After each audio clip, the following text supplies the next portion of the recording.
You could say Persona 5 is the story of the Phantom Thieves, but in a way it's just as much a story of the rulers. It is their actions that are ultimately the driving force of the story, and while the Phantom Thieves are the exemplars of who we should be, the rulers show us who we shouldn't be, and who too many of us sadly become. We see a lot of examples of people the thieves turn away from darkness, but we can also learn a lot from seeing the descent. What pushes a person toward the dark road, and what happens to them as a result. We'll be taking a look at one of those stories, and how Ichiryu-sai Madarame became a monster. I'm going to be building on ideas I've discussed in previous videos. I will summarize these ideas again, but if you want a more in-depth dive into these ideas, I'd suggest you watch my previous videos on these topics. The first is complexes. You can think of a complex as a splinter personality. It is a bundle of attitudes, ideas, feelings, and memories that are closely tied to each other, but that don't interact much with the rest of the mind. Because of this, a complex can seem like a different person living in the same body. Complexes can form because there are desires that the conscious mind can't fulfill, and as long as the complex can satisfy them, they will provide the energy for the complex to survive and grow.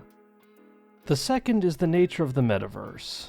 The metaverse is a world that shapes itself after how people see the world. Between our eyes and our conscious awareness, our perception of the world passes through many lenses, and our feelings, memories, and biases all shape how we experience the world. This process is called apperception, and complexes can completely reshape our apperception. If a complex grows large enough, and the lens of its apperception distorted enough, then a region of the metaverse will break off to create a splinter world reflecting that complex. That is what a palace is, the world as it is perceived by a complex, and the ruling shadow is effectively a personification of that complex. With these ideas in mind, let's look at the rise and fall of Madarame's complex, Azazel. There will necessarily be some speculation in the story. We are never given Madarame's story directly, but instead we're given glimpses through his own choices and actions, the images in his palace, and other stories that are written to parallel Madarame's journey. I will be coloring between the lines, so to speak, to try to piece this into a complete story. I will also be using some cut content that still exists in the Persona 5 game files that shows Madarame's past. Credit to, I believe he's Dutch, so I think that'd be pronounced Foz? Since you've managed to find me, I'm sure you're already familiar with him. But he does a lot of cool Persona stuff. He found these scenes, got them translated, modded them back into the game, and uploaded the footage. And credit to a Keck0602 for the translation. Without both their work, I doubt I would have found these. Or you would have to deal with my amateur translation and mock-ups, so big thanks to them both. Link to Foz's video in the description. Anyway, there are a few reasons why content might be cut from a game. The first is the story has changed and the content no longer fits. Another is budget. There was no longer enough money once the more essential elements were completed. Another could be story flow. The content disrupted the pace of the story, or there was no natural place to insert it into the story. I don't believe the first reason applies, because I already finished the script for this video. I discovered these scenes while trying to find visuals, but they already fit into the story that I had written based on the evidence that we have in the final game. I only need to add a few very specific details to fit them into the script perfectly, which wouldn't be the case if these were cut due to inconsistency. I believe budget is the most likely reason these were cut. It seems at one point in development, the formative memories of a complex could be seen like movies as you progress through the palace. I imagine this was cut because it required a lot of new assets. Madarame's story alone would have required 4 new character models, all of whom would have needed voice actors, and probably at least 1 new in-game location. Multiply that across every palace, and that's a pretty substantial addition to the game that they may not have been able to budget. As further evidence, with Royal we saw the addition of will seeds, which still represent fundamentally the same thing, the memories and ideas that became the seeds from which the complex grew. But will seeds were much cheaper to add, only requiring a few voice lines for each ruler. I will thus treat these deleted scenes as tentatively canon. Now with that out of the way, Ichitaro Madarame was an artist, but one of no renown. He aspired to be great and devoted his life to art. He gained considerable technical skill, but for some reason his work never had an impact. This left his desires unfulfilled. This might be best explored by using a model like Abraham Maslow's hierarchy of needs. Under this model, humans have various needs, which form a hierarchy. Maslow originally proposed a 5-layer version, and I've seen others go up to 9 layers. Let's condense this to a simplified 3-layer version. At the lowest level are our most basic needs. Our needs for basic physical survival. Food, water, shelter. When these needs are not met, all of our desires orient toward meeting them. When you are starving, nothing else really matters. Once they are met, our higher desires will begin to grow stronger. Madarame could barely afford to get by, and he was forced to take a job as an art teacher in order to survive.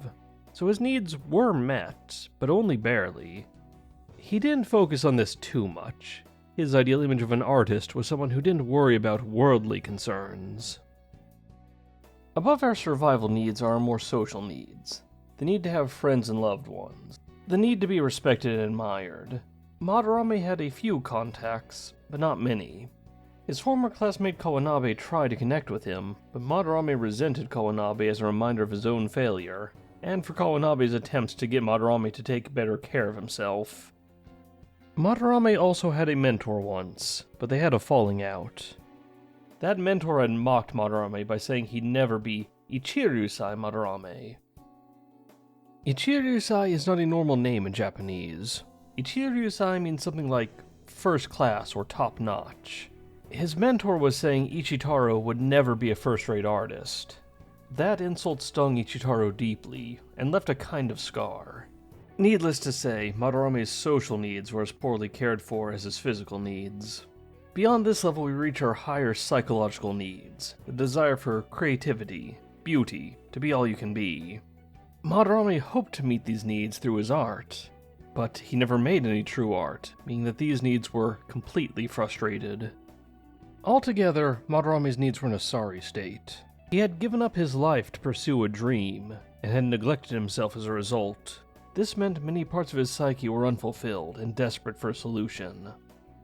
Then one of Madarame's pupils, a young, sickly single mother, showed him her latest piece. It was a self-portrait in which she held her child, and that painting held a touch of the transcendent. It was exactly the sort of art Madarame had wanted to make. This reminded him of how his junior apprentices had surpassed him, and now even his own pupil had attained the dream he'd never been able to reach. Then, due to her poor health, that young artist had a seizure. In that moment, a dark part of Madarame seized the opportunity. It had a plan that would allow Madarame to finally become the wonderful artist he'd always wanted to be. And all he had to do was nothing. He could just wait for the seizure to take its course, and then present the painting as his own. All the desires he had neglected could finally be fulfilled. In that moment, the complex Azazel was born. At the core of every complex there are two things. The first is some sort of personal content.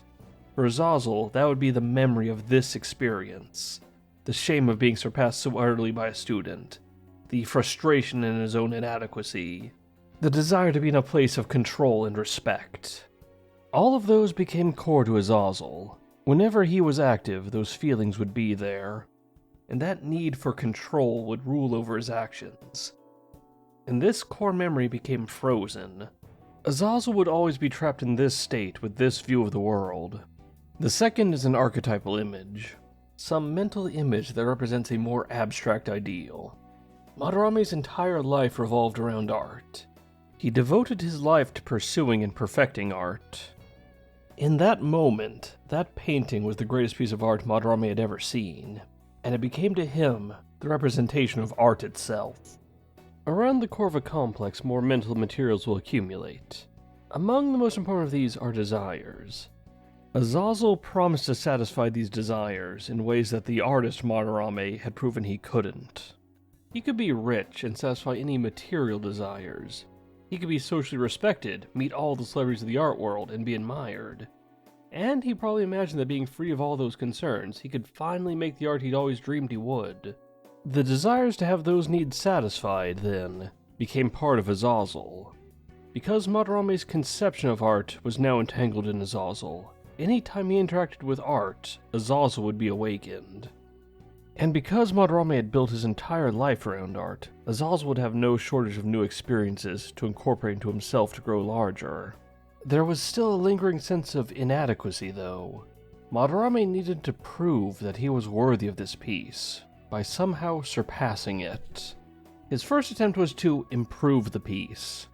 He blotted the child out of the painting and gave it an inscrutable name, Sayuri. He imagined that this mystery would be more compelling than the truth. This shows exactly why Madarame hadn't been able to make art. An artist's inspiration comes from living life. It was by living her life and becoming a mother that young woman found the beauty that she captured in the painting. Madarame had dedicated his life to creating art, and in service of that, never lived it. So he had nothing to inspire him. Madarame's mistakes later played out in his protege Yusuke. While he started out exceptionally talented in the technical aspects of painting, his paintings as works of art tended to fall flat. Yusuke had lived in isolation his whole life, pursuing the ideal of art. He hadn't experienced much of life, and as a result, he projected what he expected to see onto the world and into his art. One aspect of the Emperor Arcana is that the Emperor imposes rules and regulations on the world. That has a positive side, but when we don't understand the world, it just leads us to making assumptions and living in our imagined world, which will always pale in comparison to the real world. Madarame's artist block was a result of not living enough. He had resented his peers for being successful artists while having families and careers, while he had sacrificed all of that for his art. He couldn't see that this was precisely why they could make impactful art and he couldn't. Blotting that child out perfectly captured the nature of Madarame's art, trying to capture beauty while neglecting the foundation that it comes from. But now there was an even deeper problem for Madarame in creating art. Because his ideal of art had become entangled into Azazel, any time he sought to make art, Azazel would activate, and complexes cannot create art. Art requires a degree of openness, the willingness to look at the world from different angles, and to listen to the forces of the unconscious and give them a voice. But a complex always distorts anything it perceives into its narrow worldview, and rejects anything that falls outside of it. Without that openness to other parts of himself and the world outside, art became impossible. Madarame was able to become famous in the art world. He took on the name Ichiryusai as an act of revenge against his old mentor. But because his artist block had become even worse, he took on apprentices, and began systematically stealing their best works for himself, and casting them aside as they realized what he was doing. He used his connections in the art world to suppress any protests they might have raised, and grew rich and more famous. And that brings us to the events of Persona 5. You already know what happens in Persona 5, so I'm just going to focus on the parts that teach us something about Madarame, rulers, or palaces. The first hint of the palace we get is its location. The site of the palace is the place most central to the ruler's complex, its place of power, the center of its domain. For Madarame, that is his shack. This rundown shack is the image he wants to project to the world.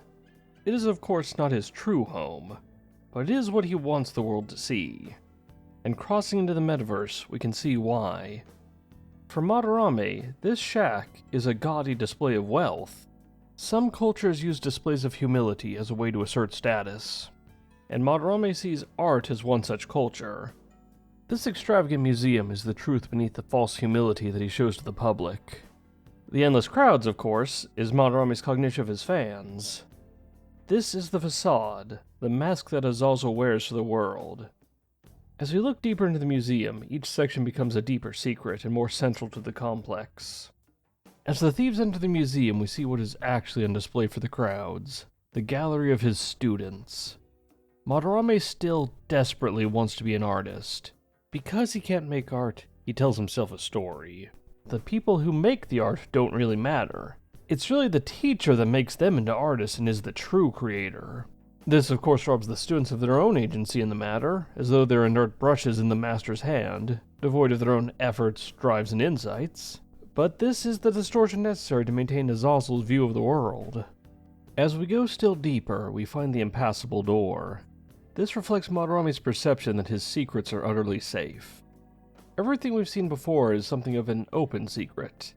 He has dozens of former students, all of whom know the truth, and there isn't a way this knowledge hasn't reached the museums that host Madarame. But the myth of a lone master artist is much more marketable than the truth, so they all work to protect him. What lies beyond this door, however, are Azazel's true secrets that he doesn't believe could possibly be found out. Of course, the Phantom Thieves break that illusion. By opening the door in front of him and finding his secrets, his cognition that the door is an absolute defense is forced to change. The secret they uncover is that Madarame has been trying to duplicate the Sayuri, and this room is filled with dozens of failed replicas. We're told he has sold still more, but why does he have so many? Each one of these must have taken a pretty long time to paint. But at some level, Madarame knows that the story that he's a master artist because he creates artists is a lie. In order to prove that he's a worthy artist, Madarame needs to make a painting as good as Sayuri. He imagined that if he could make a perfect replica, that would prove that he was as good of an artist as he pretended to be. But Madarame was not capable of that. Every one of those dozens of replicas was an attempt to beat Sayuri, and every failure was another memory that proved he needed Azazel, making Azazel stronger. Back in the palace beyond the door, we find the painting mazes. Complexes often form mazes of logic. The way they distort reality means there are simple conclusions that they cannot acknowledge. They block the simple path to the conclusion by throwing out some other false belief. If you try to question this false belief, it will throw another at you to try to send you in circles. These can form extremely complex webs of false belief in order to protect against the simple conclusion. In the case of Madarame, the simple conclusion he cannot face is that he is a failed artist. He has utterly failed in the goal he dedicated his life to. The walls of this maze are things like blaming his failures on others, dismissing art as valueless and superficial, or insisting things like money are far more valuable than art. The thieves eventually work their way out of the maze by sidestepping the path the maze was leading them down. Often, the best way to cut through this kind of maze of twisted reasoning is to approach it from an angle that the crafter of the maze didn't expect. The next level of the palace is the maze filled with fake Sayuris. In the real world, Madarame exercises power over people with only a superficial understanding of art. He is featured in museums because people can't see through his deception, and he makes his fortune by selling fake Sayuris to collectors who don't truly appreciate art at all. From Azazel's perspective, those who can't recognize real art can never get through his illusions. That sense of safety creates this maze in the palace. It is made even stronger because he has hidden the true Sayuri. But to an eye that can grasp art, this maze is no obstacle. And finally we come to the heart of the palace, the treasure room. Because the palace reflects the complex, that treasure must also be the heart of the complex, the archetypal image that forms its foundation. For Azazel, that is Sayuri, not the defaced version he created in his first attempt to improve upon it, but the true form of the painting. No matter what he did to it in the real world, it lived on in Madarame's mind unblemished. When the Phantom Thieves send the calling card, they create the idea in their target that the heart of the complex could be stolen. That sounds like nonsense, so the cognition does not last long, but that creates a link between the archetypal core of the complex and the treasure. Thus, when the treasure is taken out of the palace, that nucleus of the complex goes with it. In a very real sense, when the Phantom Thieves walked out with Sayuri, they stole Azazel's heart. Without its central archetypal image, a complex loses its foundation and it quickly breaks apart, which we see as the palace itself collapses. At this point, the complex that had been Azazel was now a pile of mental rubble in Madarame's unconscious, and the change of heart began. Exactly what happens during a change of heart isn't clearly laid out, but we can combine what we know about rulers, what we see during a change of heart, and modern science, in order to figure out what's going on. Fortunately, because Yusuke lived with Madarame during his change of heart, we have a decent idea of what he did. The day after his treasure was stolen, Yusuke reported that not much about Madarame seemed different, but that his demeanor seemed softer. Whenever Madarame saw Yusuke, it would call to mind memories of him that were part of Azazel. When these memories came into consciousness, Azazel came with them, and his cold, manipulative nature would dominate. But with Azazel no more, these memories came alone. Madarame's conscious mind interacted with Yusuke in these memories, undistorted by Azazel, for the first time. This is what Yusuke recognized as a softened demeanor. Yusuke's next report tells us that Madarame has been bedridden since this softening. This makes a lot of sense in light of how humans process memories. We store our ongoing waking experiences as short-term memories in a part of the brain called the hippocampus. This storage is extremely fast, but the capacity is tiny. That is why when you've been awake for a long time, you become forgetful and lose focus. Your short-term memory is filling up. There are two more phases to storing memories after this, and both happen in sleep. The first is encoding. This happens during NREM sleep, the deep, dreamless sleep that we experience when we first fall asleep. The patterns in our hippocampus are rapidly replayed several times, so the patterns of the memories can be recreated in the neocortex, the outer layers of the brain that are responsible for our higher level thought. This is where our long-term memory is stored. While these memories are now stored, they haven't been fully processed. We haven't learned the lessons they have to teach us, and any emotions in them are still raw. Their intensity untempered by a sense of proportion and place in the story of our lives. The second phase is consolidation, which happens during REM sleep, the phase in which we dream. In this phase, we take those simple memories and give them context and meaning. For a very simple example, a rat running a very simple maze can learn it without needing REM sleep. But if the maze is more complex, it creates a pressure in the rat to enter REM sleep. What seems to be going on is if the maze is too large to be stored as one memory, then in order to learn the maze, connections between memories will have to be created. So in this phase, the connections of memories with each other and other ideas are updated. Connections may be created, strengthened, weakened, or broken entirely. This phase dominates the later stages of sleep, as the newly encoded memories still need context in order for us to properly learn from them. The amount of close examination is much higher than we tend to imagine in sleep. REM sleep used to be called paradoxical sleep, because the brain may actually use more energy in REM than in waking. The brain effectively replays these memories, slowly, maybe at 1/2 or 1/4 speed, until it can make sense of them, and work them into its understanding of the world. The memories of Madarame's crimes had been consolidated as part of Azazel. They had few connections to the parts of his mind that formed Madarame's consciousness, but after the change of heart they became unconsolidated again. What had made sense within the distorting lens of Azazel's cognition now made no sense at all. Years of memories now demanded that he examine them, creating immense pressure for REM sleep. And in that sleep, Madarame's dreams would show him the memory of every evil he had committed in more than a decade, in detail, and he would be forced to judge every single one of them. Yusuke's next update tells us that Madarame remains bedridden and was no longer able to hold a conversation. The only words he was able to say were, "I'm sorry." At this point he was several days into his personal purgatory. Because the brain can use as much energy during REM sleep as it does while waking, though Madarame was spending most of his time sleeping, that sleep would have brought no rest. It's no surprise that he would be too mentally and physically exhausted to be able to speak. His existence at this point was an endless nightmare, blurring the lines between sleep and wake. This state continued until Madarame had processed enough memories that the massive REM sleep pressure abated, and he was able to resume functioning again. At this point, I feel it's important to point out that there's a common misconception about changes of heart. The Phantom Thieves are often accused of robbing the rulers of their free will and forcing beliefs onto them. As we can see here, that isn't what's happening. What the Phantom Thieves do is remove the distorting lens of a complex, and then make the ruler look at what they've done. At that point, they don't influence what the ruler chooses to do. They could still decide that their actions were right, or create a new complex to take the place of the old one that had been destroyed. In a sense, they could be said to have more free will now, because they are given a conscious choice rather than being ruled by an unconscious part of their mind.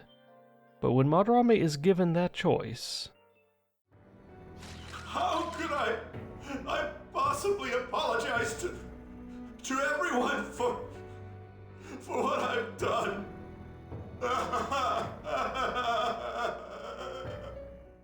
But even with Madarame's confessions, the dangers of Azazel still remained. A very dangerous thing about complexes is that they can spread. We have ideas that make us vulnerable to complexes, and we instill those same ideas in others, which can create a similar or nearly identical complex in other people. The ideas of Madarame's own teacher helped plant the seeds that eventually grew into Azazel, and Madarame would have planted those same seeds into his many students. Any of them could possibly become another Madarame, but the one most at risk was the boy Madarame had raised since he was a small child. He had been more fully taught all of Madarame's beliefs than anyone else, and had been exposed to them longer than anyone. Was this boy doomed to become a monster as well? Or was there a way for Yusuke Kitagawa to break the cycle? As a child, Yusuke would paint for the joy of painting. He would see the world, be awed by its beauty, and would try to capture it on the canvas. This is how children see the world. They look on it with awe, but they can only understand the surface layer. But adult eyes can see that there is something missing in this sort of art, something that exists beneath the surface. And art is not complete without that. As we mature, we begin to see that layer beneath the surface, and that is usually a shock. For Yusuke, he was able to make a piece that captured his anger and frustration with how Madarame was using his students. But as he became more aware of the depth of Madarame's crimes, he came to see the entire world as having a kind of grime beneath.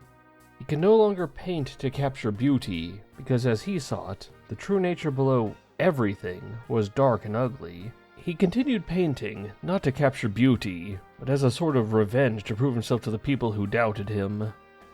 If we look at Maslow's hierarchy again, Yusuke had abandoned his higher needs, and he was slipping back into being driven by social desires.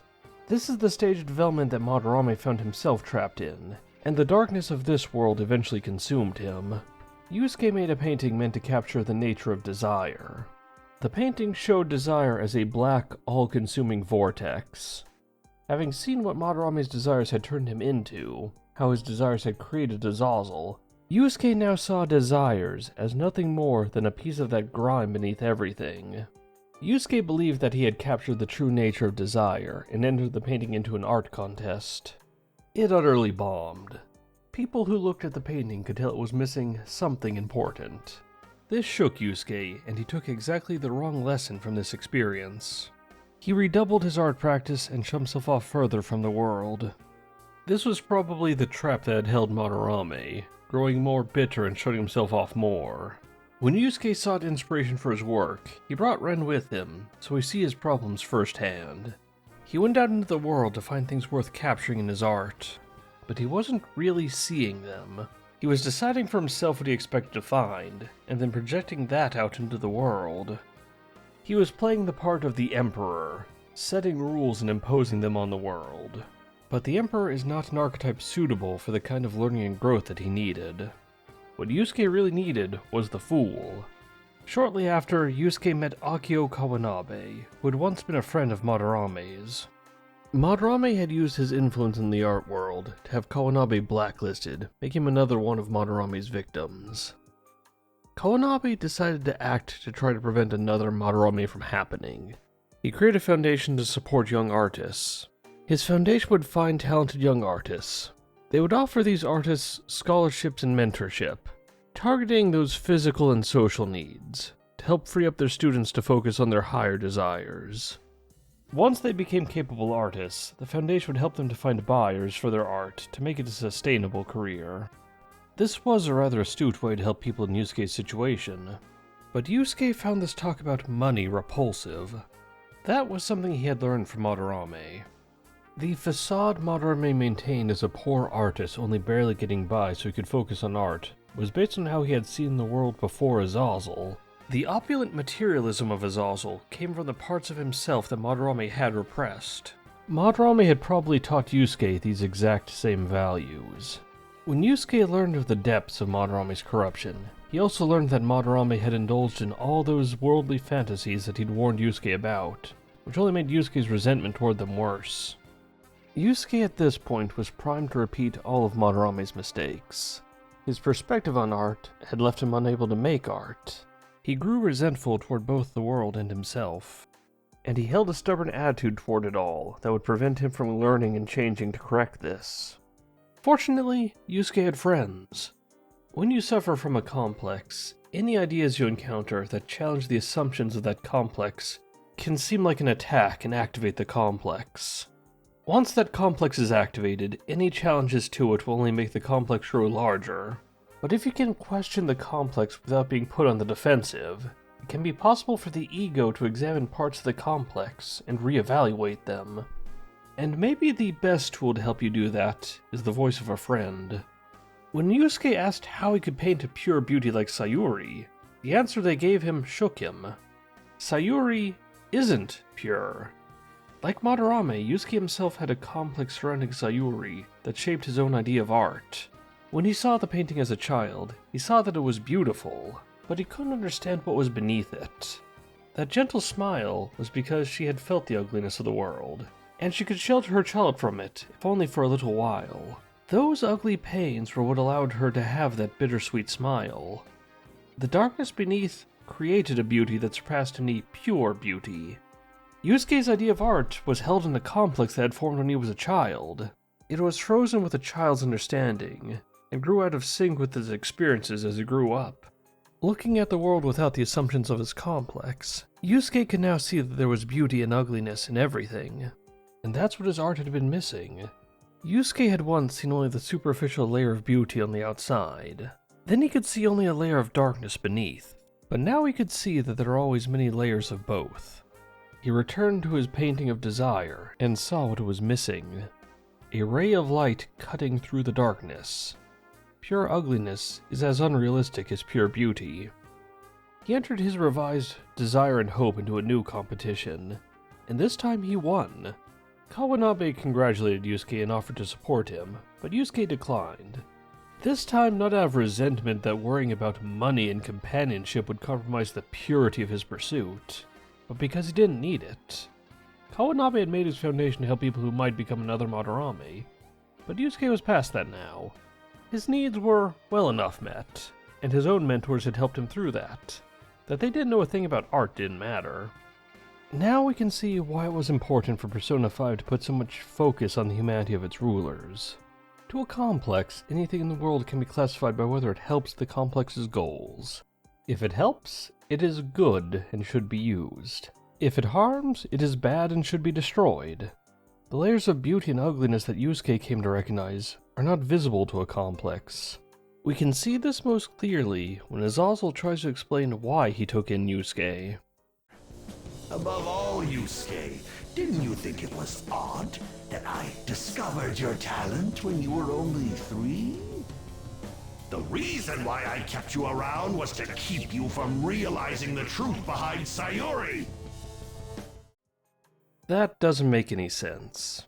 How would making Madarame and Sayuri central figures in Yusuke's childhood make him less and not more likely to figure out the truth? And adopting the son of a woman who died but having to look just like the subject of Sayuri would at least risk some scrutiny. This is a confabulation. When we are presented with gaps in our memory, we fabricate memories to fill those gaps. This isn't a lie, because we truly believe these memories. The part of Madarame that chose to adopt Yusuke was something outside of the Azazel complex, so Azazel had to confabulate an explanation. Azazel could not understand the concept of doing something out of sympathy or guilt, so he had to come up with a self-serving reason. He could not even see the humanity within himself. This helps show that by recognizing those layers of beauty and ugliness in the world, we can help stop ourselves from being controlled by complexes. In a sense, it's precisely the ability to see the humanity in the monster that keeps us from becoming monsters ourselves. Persona as a series is about how we deal with the hidden parts of ourselves, the monsters that lurk in our unconscious. If it did not recognize the humanity in its villains, it would be failing both in sharing the lessons at its core, and its own ideals of what art should be. Villains of uncomplicated evil would not make sense in a story like this. It's precisely that spark of light that makes it true. I'll see you guys next time.